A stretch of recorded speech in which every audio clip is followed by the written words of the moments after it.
Esta conferencia comenzará a grabarse.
No se ve ni mierda, boludo.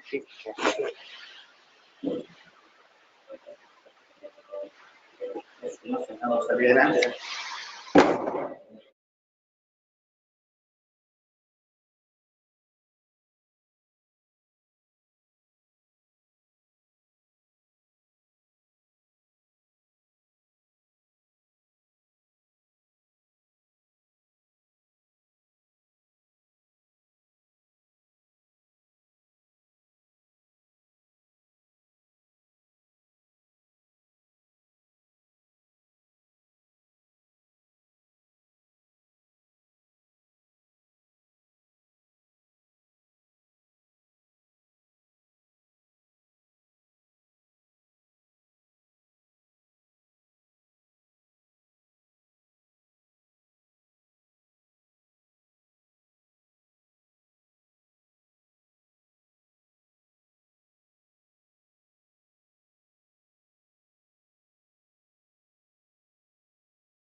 Buenos días a todos, mi nombre es Gabriel Salinas.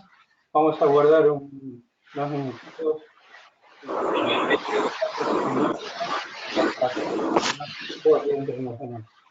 Gracias.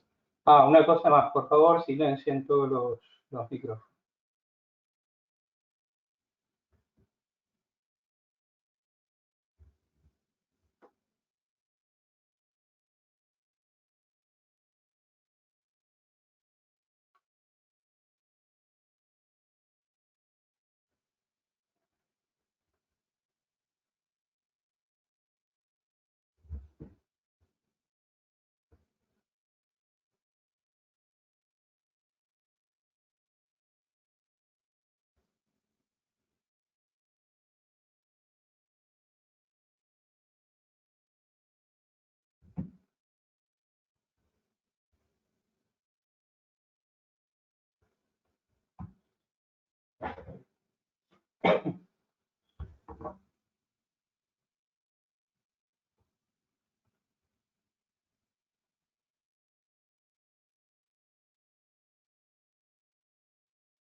Bueno,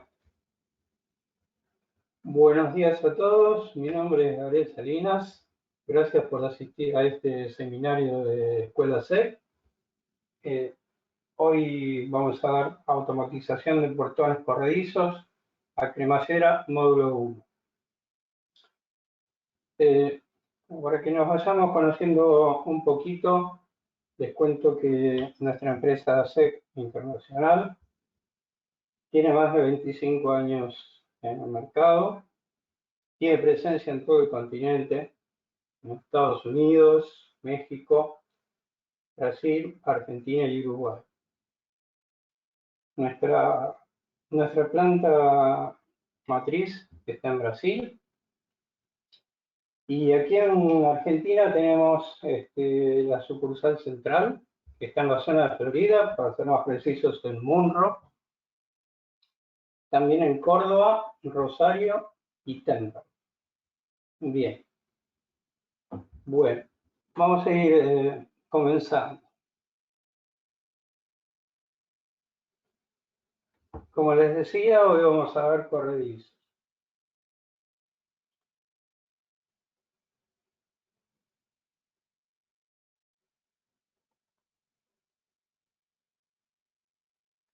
Bien. 4 ítems interesantes. Primero, ¿por qué deberíamos instalar una automatización? Primero, por seguridad. Como están las cosas hoy, es conveniente entrar de una forma segura y rápida a casa. De nada sirve que tengamos cámaras, todo tipo de sistemas de seguridad en el interior de nuestra casa, si tenemos que bajarnos del auto para abrir el portón. Así que la seguridad es uno de los principales motivos por los cuales conviene automatizar un portón. Después, la comodidad de tener el control, ¿no? Con un simple apretar un botón en el control remoto, podemos hacerlo rápidamente y tenemos un control de lo que sería, digamos, nuestra seguridad. También hay otros tipos, ¿no? de dispositivos que pueden hacer la apertura del portón. Por ejemplo, unos que se conectan directamente a la luz del auto, que se llaman TX-Car, que es bastante más cómodo que el control por el simple hecho de que, bueno, no tenemos que estar buscándolo en la mapera o que se nos cae. Cabe aclarar que este dispositivo es lo mismo que un control remoto, lo único que está instalado, digamos, a la llave de luces. Y también es importante decir de que lo que abre el portón no son las luces, sino el hecho de accionar la llave, que sería el mismo que apretar el botón en un control remoto común.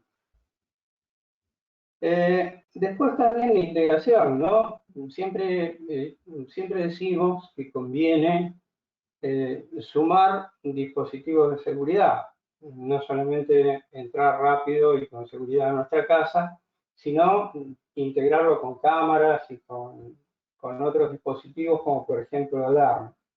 Inclusive tenemos también los cercos eléctricos digamos, que previenen, más que prevenir, repelen el accionar de, digamos, de un ladrón.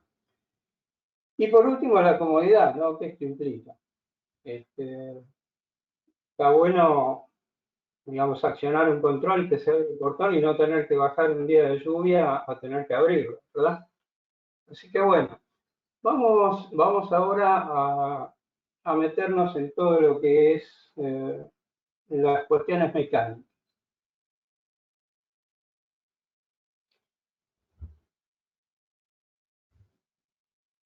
Aquí vemos solamente dos de los equipos de la gran variedad que nosotros tenemos. En este caso,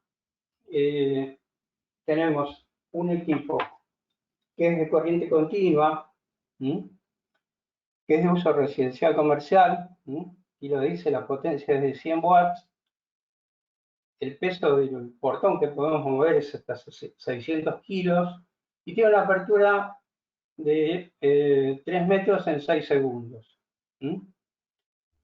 Al ser de continua, tiene la capacidad de tener 70 maniobras hora, y tiene una plaqueta integrada que está puesta aquí arriba, donde vemos este teclado. Debajo de él está la placa, y la ventaja que tiene este equipo es que solamente quitando esta tapa nosotros podemos hacer toda la programación. Después vamos a hablar de eso, de 4 puntos importantes en la programación de los equipos, que son fundamentales. Este equipo, digamos, cuando nosotros abrimos aquí con la cerradura, la giramos 90 grados, abrimos la palanca de destrabe para ponerlo en modo manual, lo volvemos a cerrar, esto, y cuando logramos eso, aquí unos LED se van a encender para decirnos que está preparado para la programación. Bien. Por otro lado, tenemos estos que son en la serie solo CH, en este caso es un 500 para 500 kilos, tiene una potencia de 1/4 HP, es de uso residencial comercial, y el tiempo de apertura es de 12 segundos. Los 3 metros los hace en 12 segundos. Y puede tener una capacidad de 20 maniobras por hora. Es importante, tenemos que saber, digamos, estimar el equipo que necesita nuestro cliente. Eso es clave. ¿Y cómo lo estimamos eso? Lo vamos a hacer en función del peso del portón, de la cantidad de maniobras. Puede ser un portón muy liviano y ser muy largo, o sea, tener más de 3 metros, por ejemplo, 6 o 7, para lo cual está trabajando el equipo el doble del tiempo.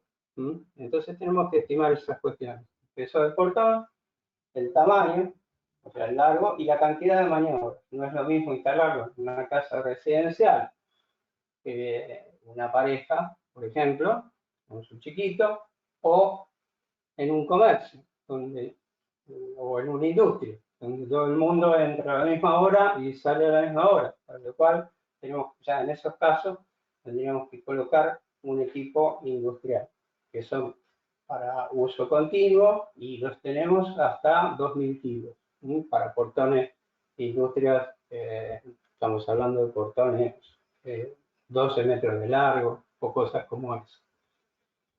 Bien. Vamos a seguir avanzando. A ver. Aquí tenemos una configuración clásica de lo que sería un portón residencial. Lo primero que tenemos que hacer cuando tomamos contacto con nuestro cliente que quiera automatizar un portón, tenemos que revisar todas las partes mecánicas. Esto es clave. Aquí vemos, por ejemplo, las ruedas. Las ruedas tienen que ser de un tamaño considerable. Pueden ser de 80, 100 y hasta 150, dependiendo del tamaño del portón.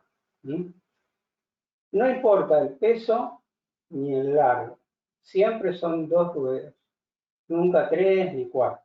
¿Ok? Aquí vemos en azul una pieza que porta 2 rodillos. Y otra pieza azul aquí es una U, que si el portón viejo no la tiene, o sea, antes de automatizarlo, esto no lo tiene, es un perfil U que lo que hace es recibir el portón.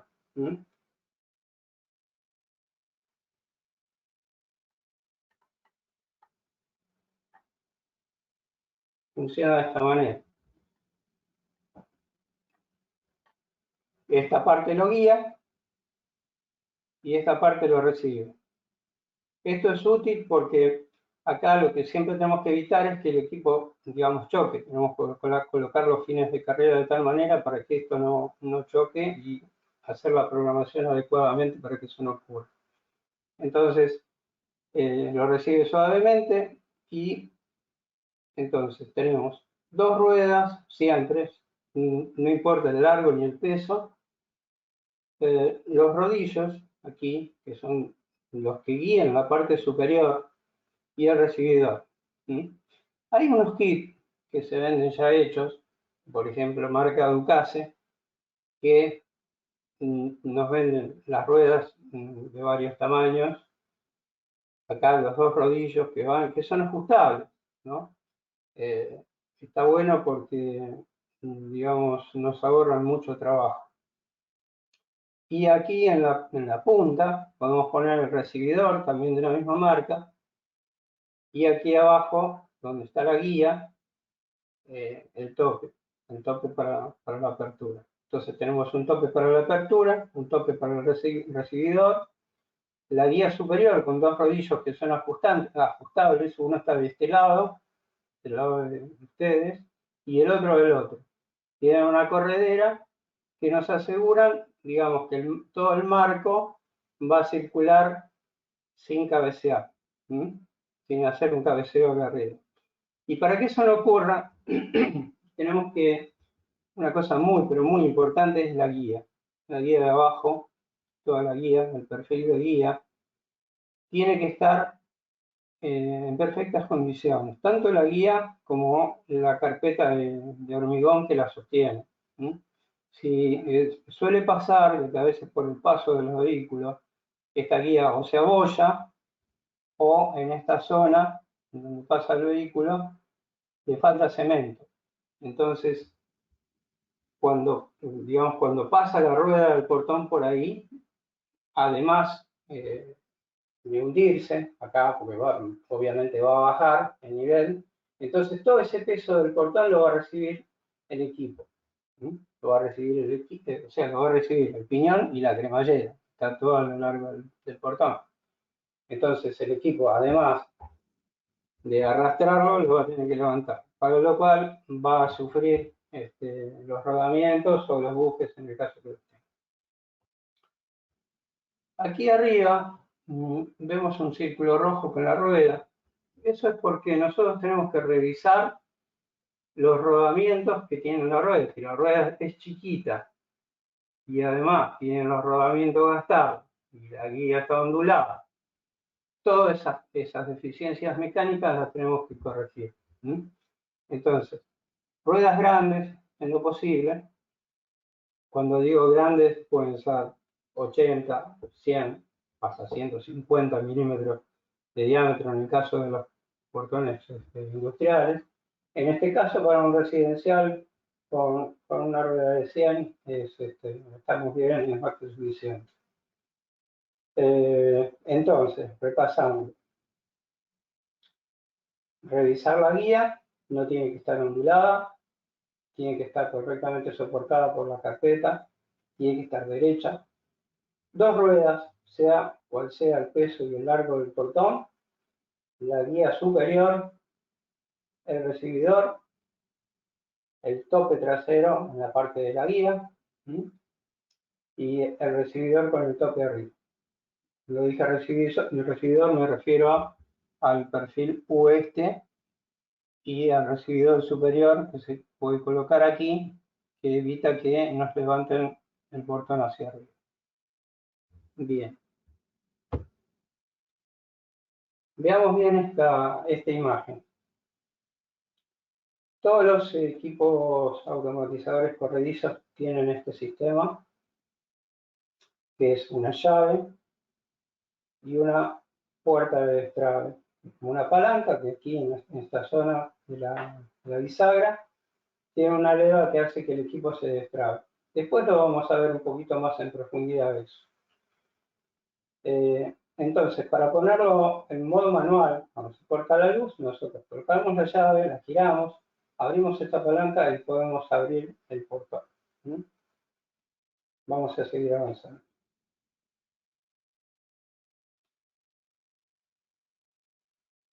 Es importante, antes, digamos, de colocar o fijar el equipo, tomar ciertos recaudos.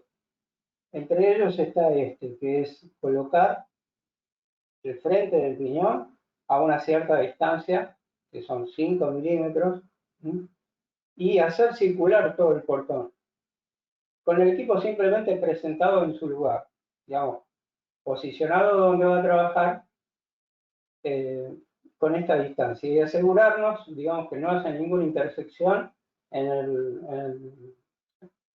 el deslizamiento del portón y, digamos, que no haya ninguna intersección acá con el piñón y, digamos, el marco del portón. Entonces, 5 milímetros al marco del portón. Es bastante útil que nos hagamos una plantilla. Acá muestra el equipo, digamos, desde la base, visto de abajo. Entonces, convendría hacernos una plantillita de madera con el cuadro de agujeros del equipo, como se muestra aquí. Y tenemos que recordar que este agujerito que está acá es para pasar el cable. Mucha gente lo que hace, a veces por desconocimiento, es agujerear la carcasa y pasar el cable de alimentación por ahí. Ese es un gravísimo error, porque primero perderían la garantía y después te levantará. Así que es útil tener esta plantilla de madera. Ahora vamos a ver un poco cómo digamos, una de las alternativas para emplazar el equipo cuando no tenemos dónde firmarlo. Pongámosle que tenemos este, por decir algo. Entonces, tendríamos que hacer algo como esto. Tendríamos que hacer un pequeño encofrado, que puede tener unos 400 milímetros de profundidad. Y entonces, de esa manera, una de las formas de hacerlo, podríamos aplicar acá directamente las brocas para firmar el equipo, o también otra cosa podría ser utilizar una varilla enroscada, doblada en U, con dos varillas de esa forma, las podemos poner con nuestra plantilla como guía, aquí, y aquí, y aquí, aquí, colocarlas como guía para que cuando se solidifique el cemento queden en posición para poder ajustar el equipo sobre esa varilla enroscada. Esa es una forma. Otra manera es ponerlo directamente las brocas sobre el cemento, ¿no? Esta altura que ustedes ven acá de 100 milímetros y esta de 20 es porque necesitamos una distancia acorde, digamos.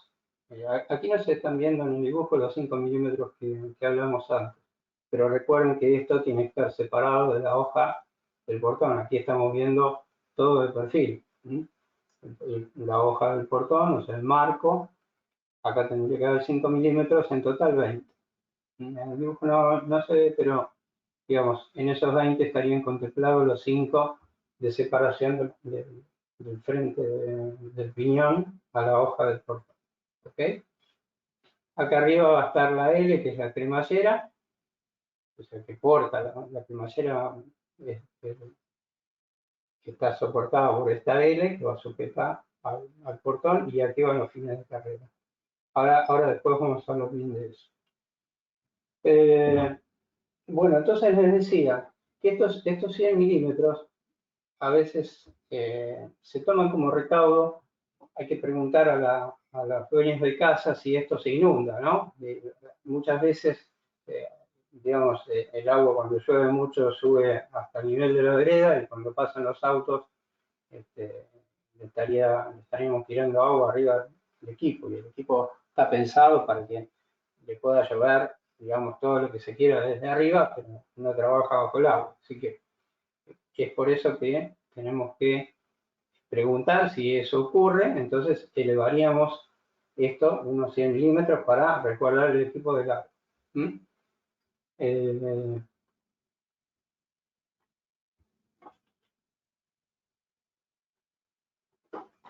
Bien, aquí otra cosa que tenemos que tomar en cuenta también es la instalación de las cremalleras. Esto es fundamental. Hablando un poco de cremalleras, tenemos de dos tipos.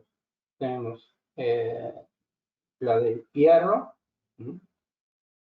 que por supuesto si colocamos una cremallera de hierro, el piñón también tiene que ser de hierro. No podemos mezclar las cosas. Si tenemos una cremallera de plástico, no le podemos poner un equipo con piñón de hierro.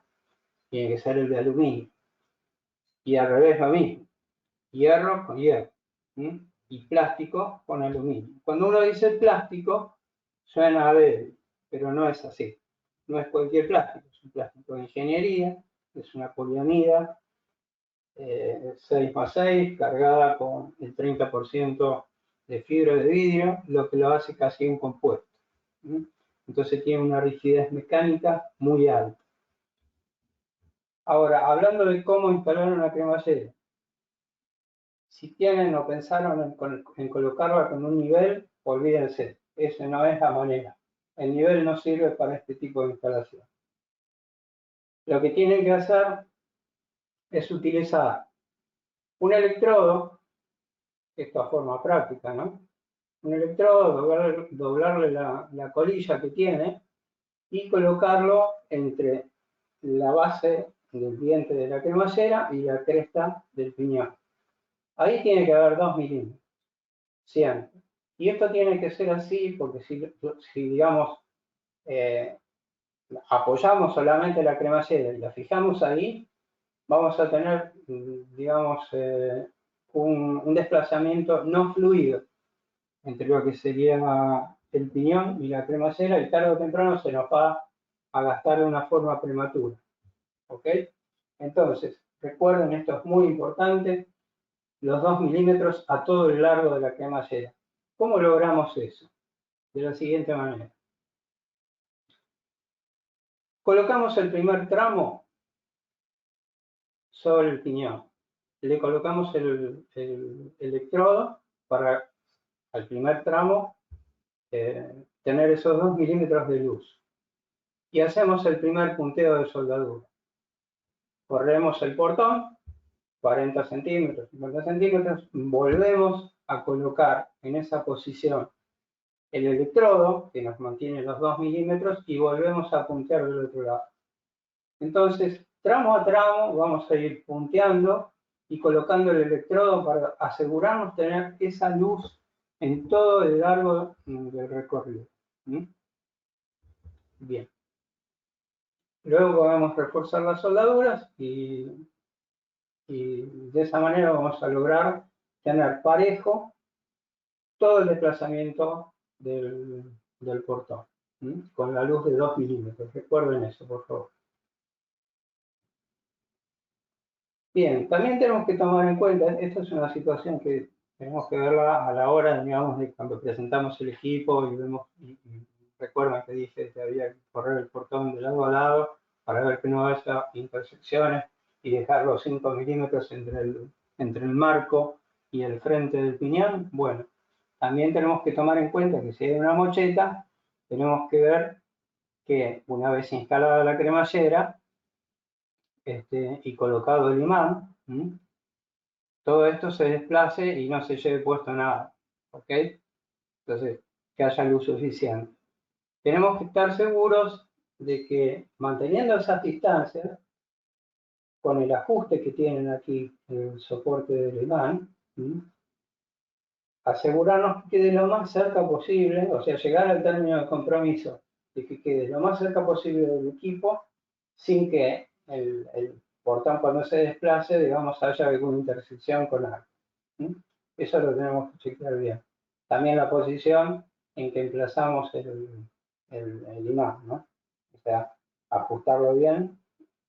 Se puede ajustar con un tornillo autoperforante, que puede estar puesto aquí o en estos dos puntos. Y una cosa muy importante es que la fase azul, los imanes tienen la cara esta que está acá, no es esta cara la que está pintada, es esta que está acá arriba, aquí arriba. Esa parte tiene que estar, digamos, hacia la base de la cremallera, que sería el perfil L que está aquí. Ahora después lo vamos a ver un poquito mejor eso. Entonces, la fase azul tiene que estar hacia abajo, hacia la base de la fijación, ¿ok? Como dice aquí. Eso es así porque si nosotros invertimos eso y estamos cambiando la posición del campo magnético del imán y corremos riesgo de que no detecte correctamente el sensor que está aquí adentro del equipo. El equipo tiene dos sensores, son dos reed switch, están adentro de una cajita, está hermética, no hay acceso adentro de eso. Y adentro no hay otra cosa que una llave, una pequeña llavecita que se acciona con el campo magnético.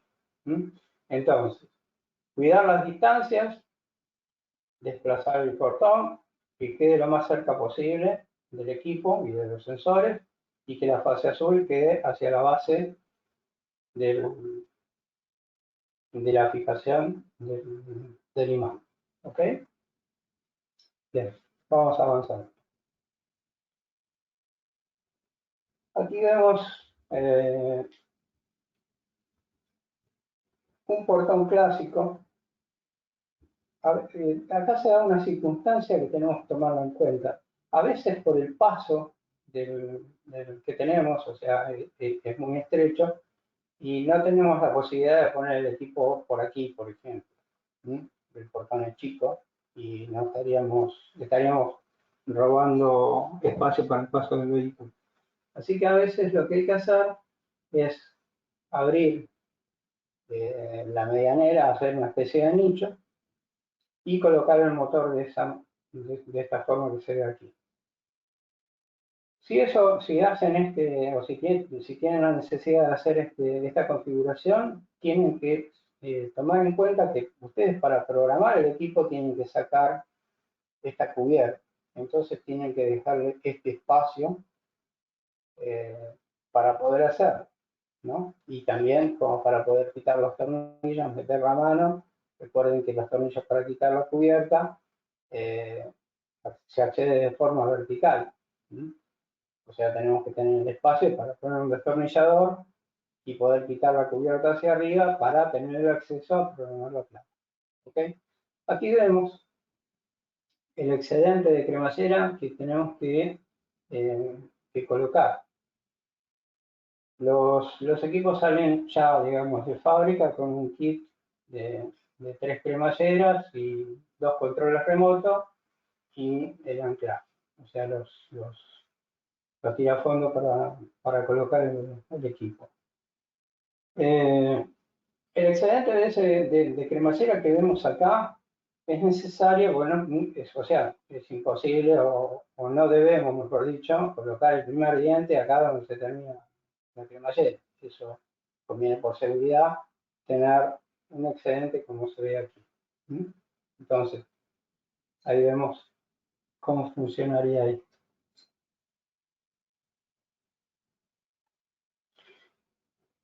Bien, en este otro slide lo que podemos ver es que podemos tener esta configuración también. No tenemos la posibilidad de colocarlo acá o no quiere nuestro cliente colocarlo aquí, lo podemos elevar. Entonces, con una ménsula y un soporte, podemos colocar el equipo aquí arriba. También en esta configuración tenemos que tomar en cuenta el excedente de cremallera. Ahora vemos.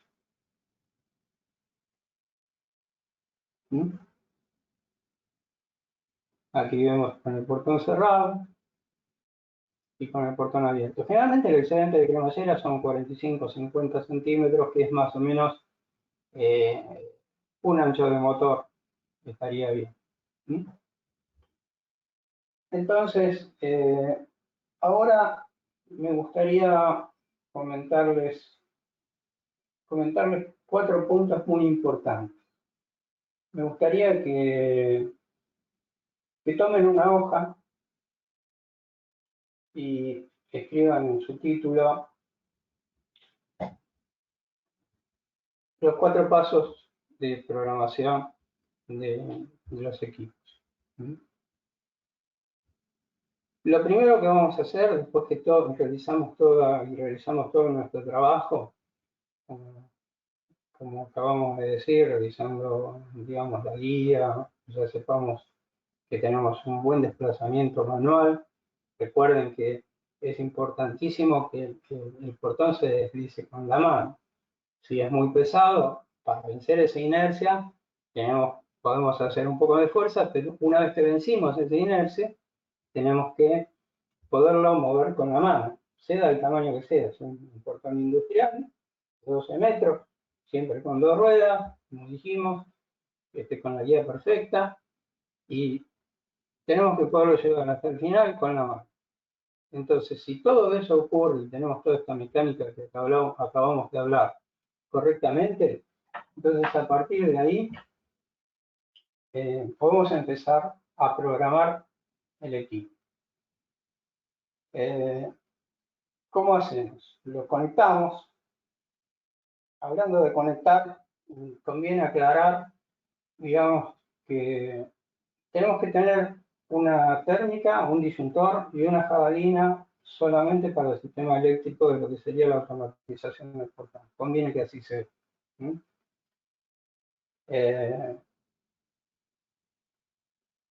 Bueno, entonces lo primero que hacemos es conectarlo. Vamos a ver en la plaqueta que los LEDs testigos se encienden. Un LED testigo se enciende a su parpadeo. Y el primer paso de los 4 que quiero explicarles, que me gustaría que lo anoten en una hoja. El primero es programar el control. Todos los equipos o todas las plaquetas tienen que ser programadas con estos 4 pasos. El primero es programar el control. Cabe decir que cada uno de los controles, en algunos casos tienen 3 botones y que cada botón es una sola posición que ocupa en la memoria del equipo, ¿no? O sea, de la plaqueta. El segundo paso es programar el curso. El curso es importantísimo. Conviene en el punto 2, en la hoja si lo escribieron, los 4 pasos. En el punto 2 pónganle importante y necesario. ¿Por qué esto es importante? Porque nosotros tenemos que fijar el curso. Muchos instaladores lo que hacen es accionan el control, ven que el equipo mueve el portón hasta el final, llega a su final de carrera, para, vuelven a cerrarlo, también para, y creen que eso es suficiente. Y eso no es así. Tienen que programar el segundo paso, que es el curso, que es lo más importante de estos 4 pasos. Entonces, ¿cómo lo hacemos? Vamos a desenclavar o destrabar y ponerlo en modo manual. ¿Cómo lo hacemos? Recordemos la imagen que les mostré antes. Con la llave de la cerradura, la giramos, abrimos la palanca.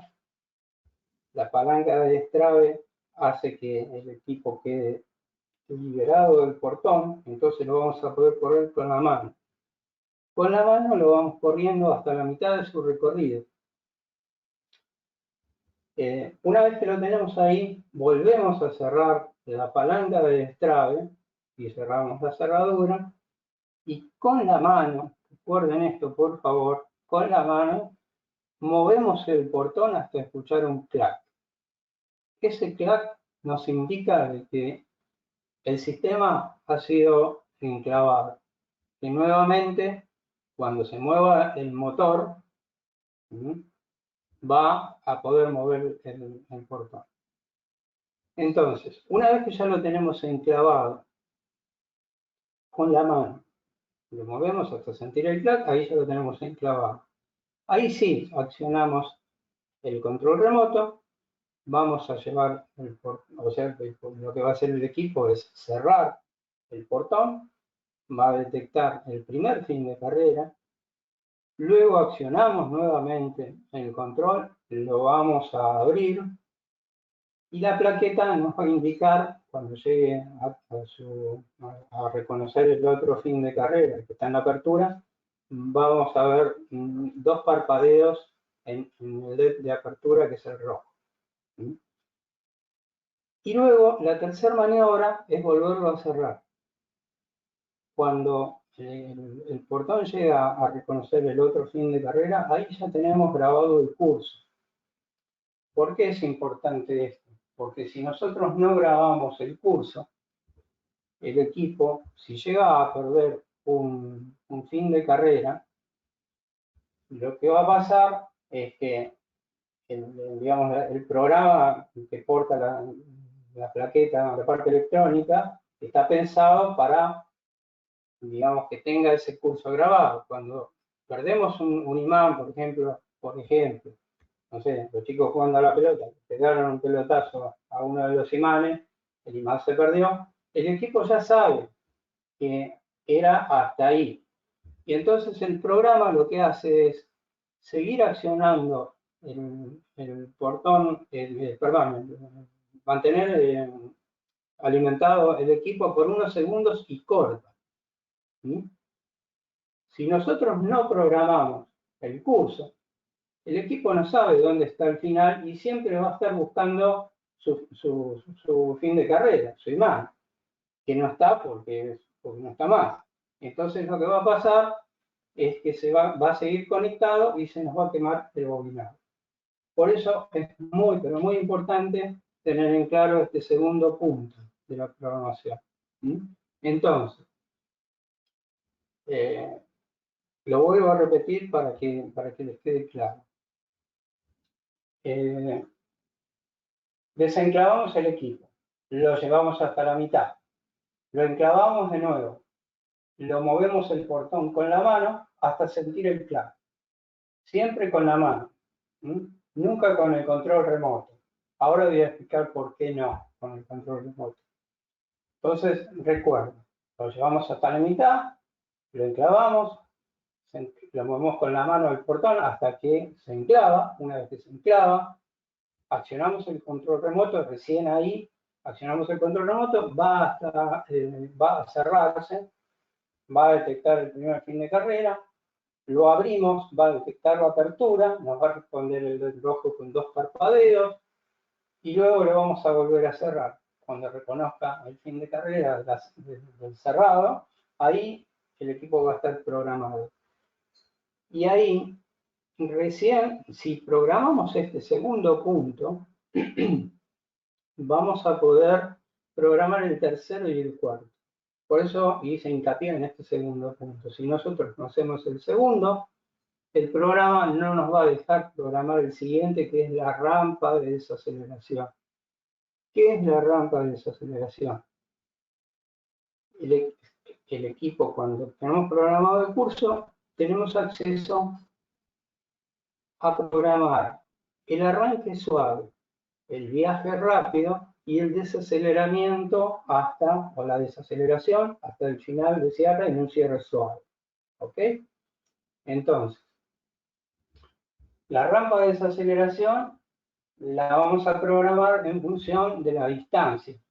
Para un portón pesado, por ejemplo, vamos a ir ajustando la rampa para que empiece a desacelerar, no sé, 30, 40, 50 centímetros antes de la llegada del fin de cierre. Eso es para que el portón no choque, porque si choca, queda eso apretado, digamos, contra el marco, van a pasar dos cosas. Primero, que tarde o temprano vamos a tener algún problema con la mecánica del equipo. Y segundo, que si se llega a cortar la luz en esas circunstancias, abrir la palanca de destrabe para ponerlo en modo manual va a ser mucho más difícil, porque adentro hay una chaveta que ahora la voy a mostrar, porque esto dicho así puede ser medio borroso, que queda apretada por la corona y entonces les va a costar mucho más desenclavar el equipo. ¿Ok? Entonces,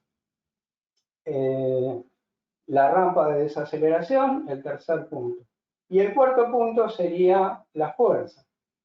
La fuerza que le vamos a hacer a nuestro motor para mover nuestro portón. Esto es algo empírico, hay que probarlo. O sea, nosotros empezamos digamos, a ver que el equipo mueve el portón y le damos un poco más de fuerza. Cuando digo le damos, esto dependiendo de qué plaqueta es la que estén programando, es el modo en que se hace. Algunas tienen un tag switch, que es un botoncito, que digamos, o sea, tiene dos, uno para darle más y otro para darle menos, y de esa forma le vamos a dando más o más fuerza. Otras tienen un preset, que es como si fuese un potenciómetro en miniatura, como si fuese el volumen del equipo de audio de nuestro auto para subir y bajar el volumen. En sentido horario le damos más y en sentido antihorario le damos menos fuerza. Lo mismo ocurre con la rampa, ¿verdad? Podemos tenerlo de las dos formas, con un tag switch o con un preset. Bien. Me gustaría a ver si podemos compartir la pantalla. Voy a intentar mostrar lo que les decía. Bueno, espero que no pase nada acá. Denme un segundito. Sí, ya está. Les voy a enseñar en una configuración estándar de portón corredizo. Esto es el motor, este es el eje rotor, este es un sinfín, que es el que mueve a su vez la corona, que es esta que está aquí, y la chaveta, que está solidaria al eje y es la que enclava el sistema de piñón, que es el que mueve el portón. O sea, esta pieza que está acá, junto con la corona, esta pieza roja y la corona, es la que se encargan de enclavar el sistema, y son dos sistemas divididos. Véanlo como si fuesen dos partes de una misma cosa. De un lado tienen el motor con el sinfín, que va a estar girando cada vez que ustedes accionan el control remoto, y si esta pieza está enclavada, el resto del sistema también funciona, junto con el motor. Si separamos esta chaveta de la corona, lo que pasa es que tenemos el portón en modo manual. ¿Ok? Entonces, volviendo aquí. Cuando nosotros abrimos la palanca de destrabe, que tenemos, voy a mirar ahora, nos quedan 10 minutos. Bien.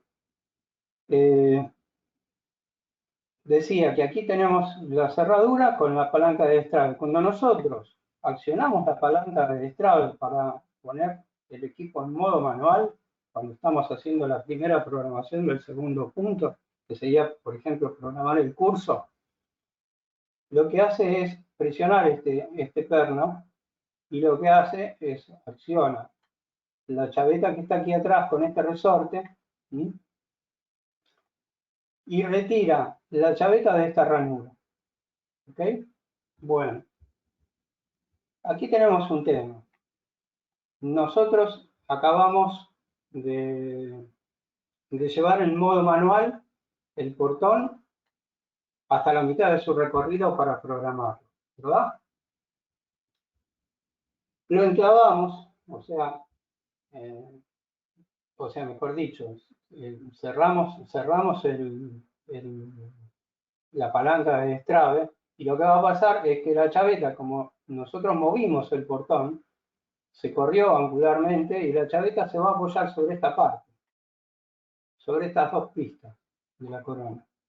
Entonces, esta parte que está aquí, esta parte de la chaveta, perdón, esta parte de la chaveta, va a circular por estas dos pistas, ¿verdad? Va a estar apoyada aquí y va a estar circulando por ahí. Entonces, ¿qué pasa? Si nosotros accionamos, en vez de con la mano, movemos el portón hasta sentir el clac, digamos, si en vez de hacerlo con la mano, lo hacemos suavemente, porque lo que va a ocurrir es, nosotros movemos el portón para que cuando se enfrente con la ranura esta, el resorte de la chaveta, el resorte este empuja la chaveta, encalza ahí y ya podemos accionarlo con el control remoto. Si no lo hacemos así, con la mano, lo que va a ocurrir es que esta chaveta, o sea, mejor dicho, el sinfín va a hacer girar a 1480 RPM de golpe, arranca en vacío, y la chaveta va a encontrar la ranura esta y todo el peso del portón lo vamos a tener aquí. ¿En dónde lo vamos a tener? En esta pequeña porción, una de este lado y otra de este. ¿Ok? Entonces, imaginemos que tenemos un portón de 250 kilos. En el preciso instante de que nosotros accionamos, en vez de accionarlo con la mano, accionamos con el control, cuando la chaveta encuentra la ranura, se enclava de golpe y tenemos 250 kilos puestos en esta superficie, ¿verdad? Y eso probablemente nos arruine el día, porque si no se rompe en el momento, se puede sentir, o mejor dicho, resentir, porque se va a mellar esta arista. Recordemos que la corona puede ser de bronce, y mejor dicho, es de bronce en algunos casos, en otros es de una poliamida, un plástico de ingeniería, un compuesto, y se va a mellar acá, y probablemente se nos melle la chaveta también. El sinfín es de acero aleado, o sea, esto es, sale 1045, esto no le va a pasar nada.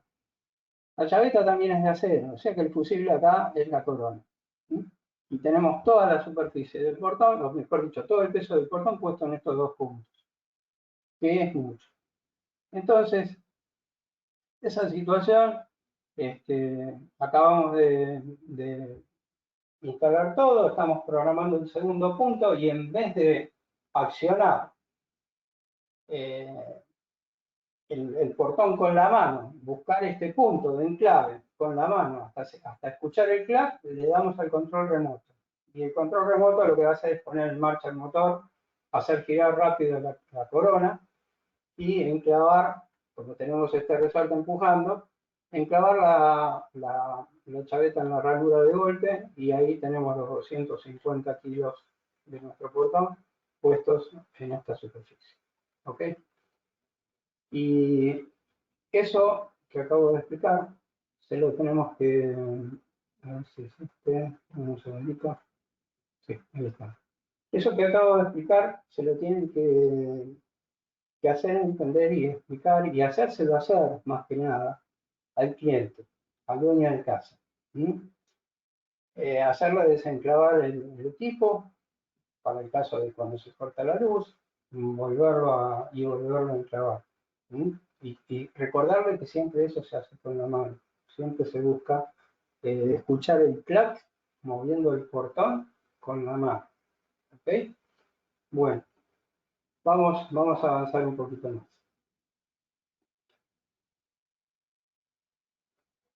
Les decía al principio que nosotros podemos integrar otros dispositivos. como por ejemplo el semáforo, que en el caso de los condominios es, por ley tiene que estar puesto. En realidad creo que tiene que estar puesto siempre, aunque sea en domicilio particular. Y este dispositivo, el módulo 8 funciones, lo que hace es que lo podemos conectar a la plaqueta. ¿Sí? Tiene una forma muy simple de conectarse, que es tiene este conector, está acá. Ese conector tiene 4 cables que salen de esta cajita. ¿Sí? En la punta del cable de esta cajita hay un conector, que es el que encaja justo aquí. Tiene una sola posición, no lo pueden poner al revés, y tiene la ventaja este pequeño dispositivo de que ustedes le pueden agregar, por ejemplo, una luz de cortesía, ¿sí? O cualquier otro dispositivo, como puede ser, por ejemplo, un semáforo, de 4 cables en este caso. ¿Sí? Y si queremos colocar una cerradura eléctrica,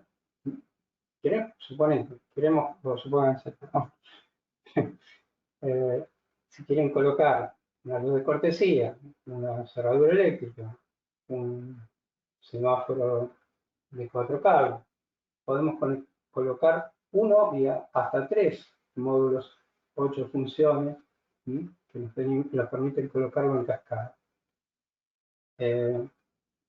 Y esto funciona más o menos así. Tiene una serie de jumpers, ¿sí?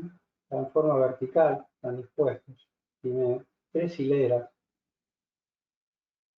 y 2 hileras de jumpers. Mejor dicho, 3 hileras de pines, de los cuales vamos a utilizar el 1 y el 2, siempre conectando el centro con el de afuera y ambos lados. Según elijamos, en el caso que tenga 2 canales, de los hay de 1 y de 2, en caso que tengan 2 canales, como esto que se ve en la figura, podemos conectar, por ejemplo, una luz de cortesía o el semáforo. En el caso de la luz de cortesía, según cómo ponemos el jumper, lo podemos tener en 0,3 de segundo, 15 segundos, 30 o 60 segundos. Eso es a partir del momento que se cierra el portón, que eso nos permite, por ejemplo, sacar algo del auto, si queremos sacar algo del baúl, entonces lo programamos en el tiempo que nos quede conveniente aquí. Mientras que transcurre esos segundos, la luz va a estar prendida. En este caso tenemos conectado, por ejemplo, un semáforo en el canal 1. Aquí vemos que dice 1, va a ser la tira de pines del centro hacia la izquierda, va a habilitar este relé que está indicado con este LED rojo, que sería el canal 1, el LED del canal 1, el relé del canal 1 y la salida del canal 1. En la salida vamos a ver que tenemos un común, un normal abierto y un normal cerrado. Se conecta de esta manera.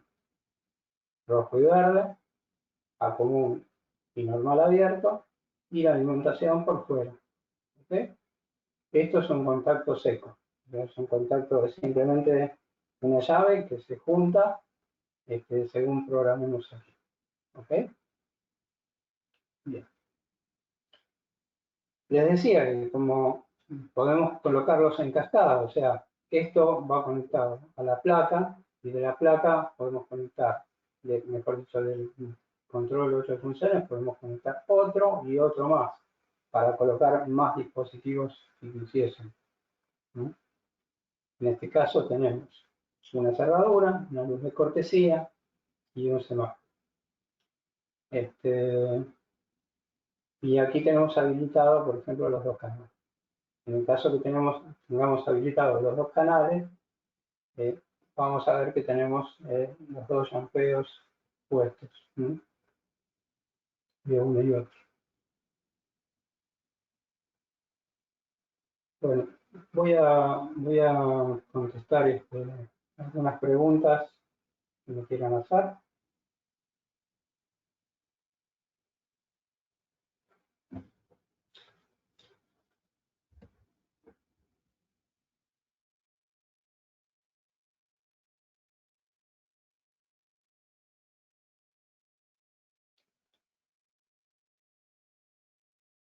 Para conectar una barrera, ¿se conecta también del mismo módulo? La barrera, digamos, sí, se puede conectar. En realidad, la barrera la podés conectar desde la misma placa para accionar. Lo que vos podés conectar es cualquier otro sistema, digamos, que pueda soportar ese relé. Una barrera, por ejemplo, un semáforo, un, una luz de cortesía y demás. Acá escucho que la grabación, parece que, mejor dicho, la voz se escucha bien. Sí, perfecto. Bien.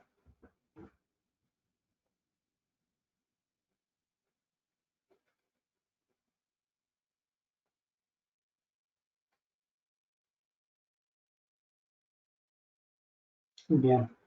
Bueno, sí, buenos días. Sí, buenos días. Sí. Sí, porque hay veces que el portón se para a la mitad y Bueno, para solucionarlo hay que grabar nuevamente el recorrido. Gracias. el portón se puede parar a la mitad por varias cosas. Una de las cosas puede ser porque tienen, digamos, no hicieron lo que expliqué hace un rato y tienen la corona en mal estado por haber, digamos, accionado el control remoto con el portón desenclavado. Eso puede ser un motivo, que si en determinado momento se barren los dientes en una zona de la corona y lo que ocurre es que, bueno, se escucha un ruido y en ese lugar el portón se detiene. Otras veces puede ser un problema de programación, para lo cual convendría reprogramar todo. Eso puede ocurrir, digamos, con un golpe de luz, un golpe de tensión, mejor dicho. Puede llegar a ocurrir, no es muy común, pero puede llegar a ocurrir que se desprograme. Bien, y la solución es ir nuevamente al domicilio y grabar el recorrido, ¿verdad? ¿Es la única Sí, solución? sí, la solución sería, si es algo que el cliente pueda hacerlo, la solución podría ser esa. Sí. Puede ser también alguna deficiencia en la electrónica. No nos olvidemos que esto está movido, digamos, a través de un jack y, bueno, podría llegar a estar, pero sería una falla permanente. No es algo que ocurre a veces o siempre en un mismo lugar de la apertura. Gracias. Otra consultita. Eh, estuve en varias oportunidades aquí en capacitaciones en San Miguel y también, bueno, vendemos los productos. Nos recomendaron que se coloque una llave térmica de 4 amperes en la línea de 220. ¿Puede ser? 4 o 5 amperes. No, mira, con 6 amperes estás bien, estás cubierto. Eh, el tema, bueno, también depende de qué equipo coloques, ¿no? No es lo mismo colocar un equipo industrial para 2000 kilos que colocar un residencial. Pero digamos, hablando de lo que estamos hablando ahora, que sería de los residenciales, con una térmica, un disyuntor y una jabalina y un sistema independiente solamente para el portón, eso está más que bien.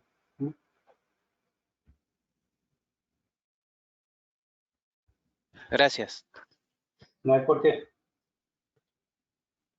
Gabriel, lo que también he tenido que verificar yo, que me pasó una vez, es los cables. Los cables por ahí en dos conexiones que uno no aprieta bien y por ahí se mueven y por ahí hacen los falsos contactos.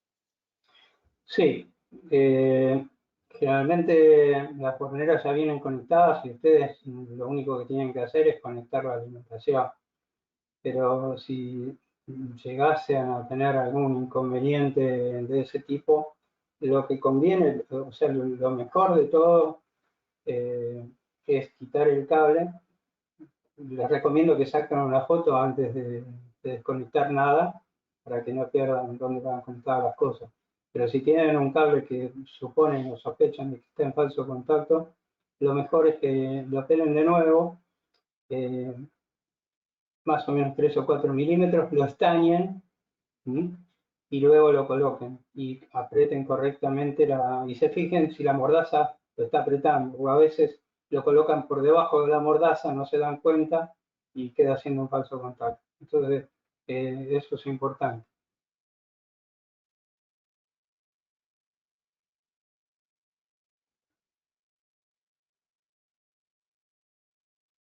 ¿Alguna otra pregunta? Bien, quería decirles que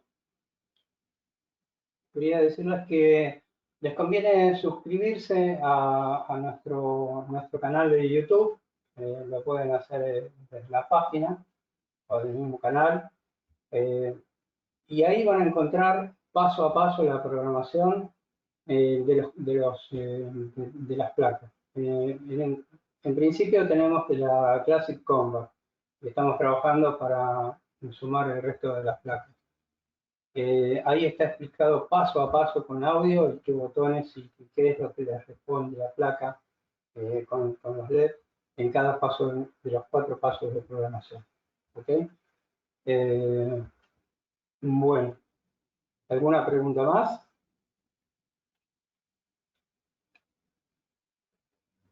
Bien. Bueno, damos por terminado la clase. El día jueves vamos a tener otro seminario, así que bueno, los esperamos y que tengan buenos días. Gracias a todos por asistir.